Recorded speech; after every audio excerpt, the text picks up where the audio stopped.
Saya kalau punya kesempatan Ahok ini untuk maju, saya pasti akan dukung dia. Jarang kita menemukan manusia seperti Ahok ini yang berani bicara tai, tapi hatinya tidak berisi tai. Banyak orang bicara, puji Tuhan, syukur, tetapi hatinya penuh tai.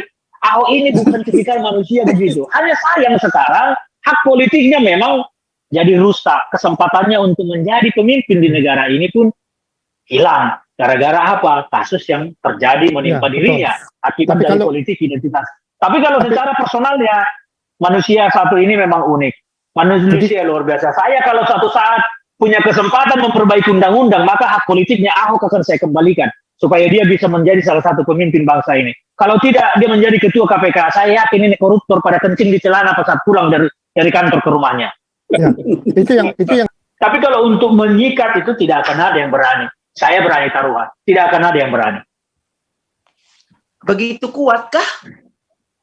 Oh, sangat kuat secara elektoral. 30 juta itu luar biasa jumlahnya. Itu udah sekitar 25%. Siapa yang tidak tergiur politisi dengan jumlah suara sebesar itu? Wow. Makanya itu saya bilang harus lahir negarawan. Seperti Gus Dur, negarawan. Ya kan, Buya Sapi Marif, negarawan. Sepanjang politisi yang mengurus, jangan pernah berharap. Karena elektoral itu akan sangat menguntungkan buat politisi.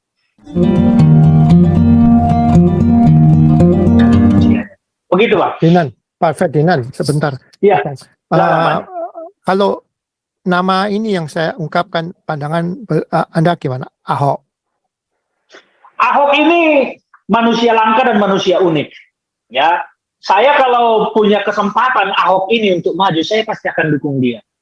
Jarang kita menemukan manusia seperti Ahok ini yang berani bicara tai, tapi hatinya tidak berisi tai. Banyak orang bicara, puji Tuhan, syukur, tetapi hatinya penuh tai. Ahok ini bukan tipikal manusia begitu. Hanya sayang sekarang, hak politiknya memang jadi rusak. Kesempatannya untuk menjadi pemimpin di negara ini pun hilang. Gara-gara apa? Kasus yang terjadi menimpa dirinya. Akibat dari politik identitas. Tapi kalau secara personalnya, manusia satu ini memang unik. Manusia luar biasa. Saya kalau suatu saat punya kesempatan memperbaiki undang-undang, maka hak politiknya Ahok akan saya kembalikan. Supaya dia bisa menjadi salah satu pemimpin bangsa ini. Kalau tidak, dia menjadi ketua KPK. Saya yakin ini koruptor pada kencing di celana pas saat pulang dari kantor ke rumahnya. Ya, itu yang saya mau tambahin tadi. Gimana kalau ditarik ke KPK? Masih ada potensi. Nah itu memang, ya syaratnya memang kalau untuk di KPK beliau masih memenuhi. Tapi ini kan belum momennya untuk pergantian KPK. Tapi kalau untuk menjadi menteri, untuk menjadi presiden, segala macam, beliau sudah terhambat. Karena pernah diancam dengan ancaman hukuman yang diatur oleh undang-undang. Tapi menjadi ketua KPK masih punya kesempatan sebetulnya. Tapi saat ini kan belum ada momennya untuk pergantian kepimpinan KPK. Masih yang sekarang ya. Kita lihat nanti kalau periode yang sekarang ini selesai kan akan ada penyaringan di DPR. Apakah beliau berkenan maju atau tidak? Ya kita lihat nanti. Kira-kira seperti itu. Tapi Ahok ini adalah makhluk yang memang unik ya dan langka di negeri kita ini. Saya salut, saya hormat sama beliau. Bukan karena dia juga minoritas atau apa, tidak. Tapi saya melihat dia memang patut untuk diperjuangkan. Monggo silakan, Pak Paul. Thank you. Pak Andi, siapa lagi? Pak. Itu Linda, itu Linda. Itu Bu Linda mau ngomong. Monggo silakan, Pak. Ya, shalom. Satu-satu. Saya dulu toh. Iya. Silakan Bu Linda. Iya. Ya, Bang Ferdinand. Iya, Bu Linda. Ini yang tadi siang WA sama saya nih Bang. Iya. Waktu telepon saya lagi meeting, jadi ini. Ketahuan Papa udah ketawa tuh ya. Ayo. Tadi saya udah mau marahin Pak Bang Ferdinand. Saya bilang kenapa WA aku diblok? Oh ternyata ganti nomor. Kan nomor yang lama itu disita oleh negara. Katanya melakukan ujaran kebencian, jadi disita oleh negara. Tapi nggak apa-apa, udah dikasih nomor baru kok, udah saya save tadi. Oke, silakan Bu Linda.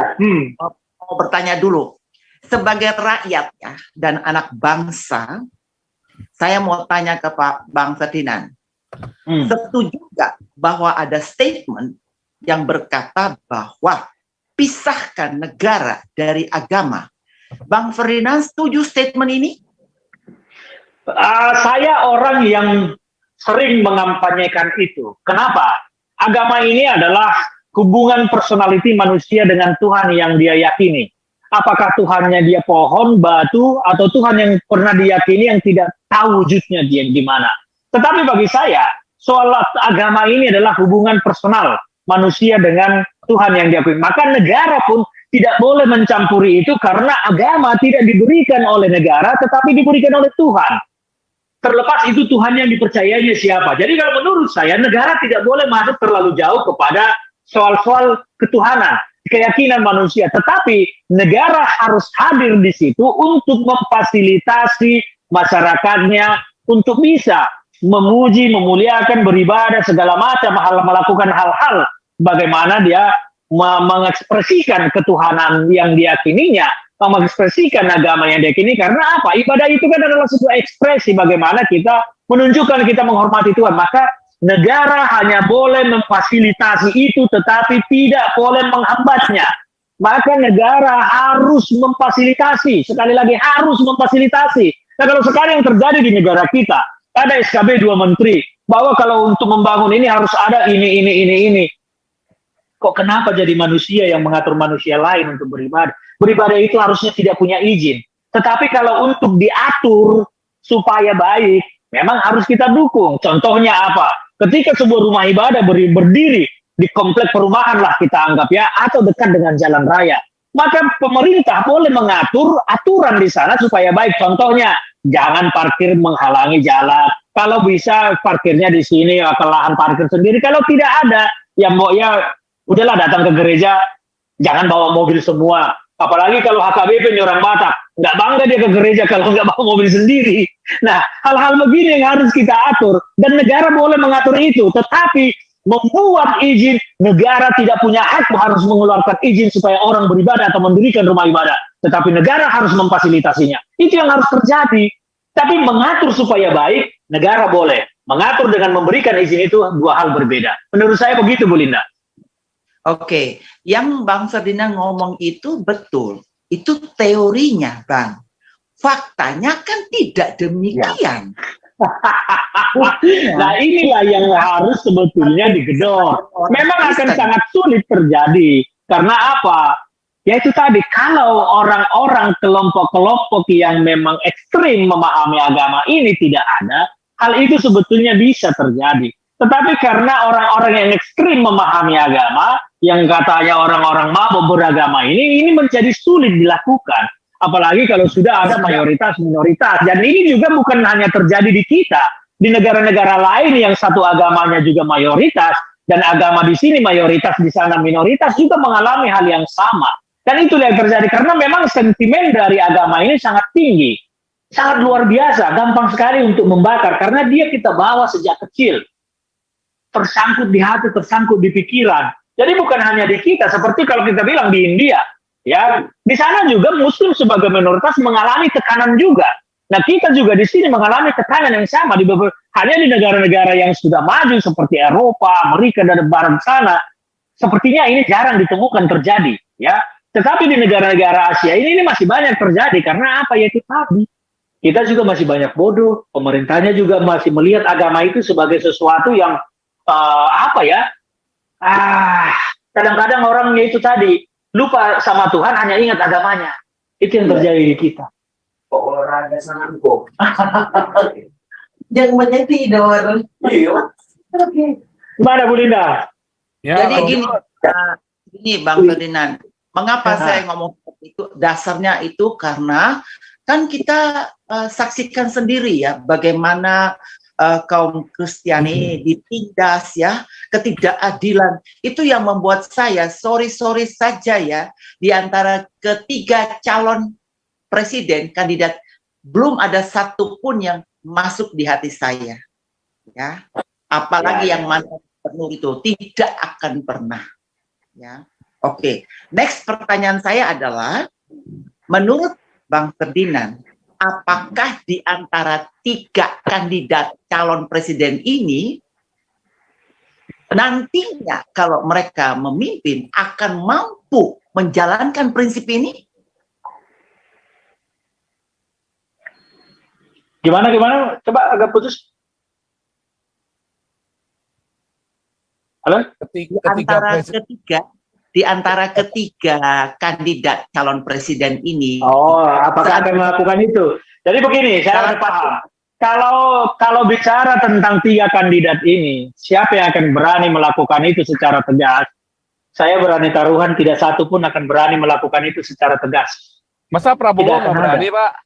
Prabowo nggak Saya berani. yakin tidak ada satupun yang tidak akan ada yang berani untuk melakukan itu secara tegas. Tetapi kita akan menemukan calon ini nanti salah satu atau mungkin salah 2 yang berani lebih terbuka, ya, lebih membela ketika kasus terjadi di lapangan. Dia mungkin akan angkat bicara, tolong itu perintahkan polisi, jangan sampai seperti itu. Mungkin itu yang ada, tetapi tidak akan bisa kita berharap seperti apa yang kita impikan bahwa si A akan bilang, wah ini sikat, ini habis. Tidak bisa, karena dia akan menghadapi sebuah gempuran dan pertarungan yang cukup besar, sementara para politisi ini mengharapkan elektoral dari kelompok ini.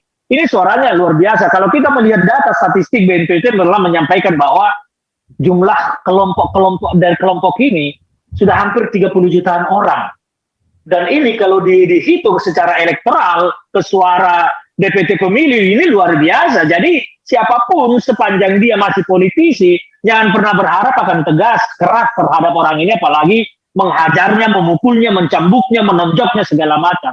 Tidak. Tetapi mungkin akan dilakukan main aman. Udah dikasih ruang, tapi lu nggak boleh keluar dari garis ini ya. Paling itu yang bisa dilakukan.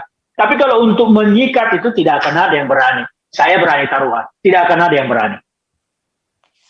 Begitu kuatkah? Oh, sangat kuat secara elektoral. 30 juta itu luar biasa jumlahnya. Itu udah sekitar 25%.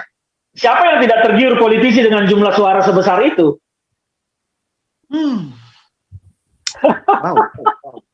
Makanya itu yang saya bilang harus lahir negarawan seperti Gus Dur, negarawan, ya kan, Buya Sapi Marif, negarawan.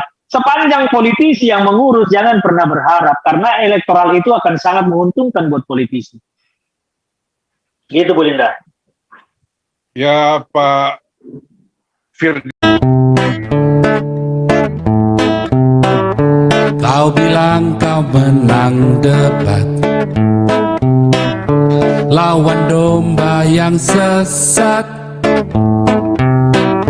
Kau bilang banyak yang tobat.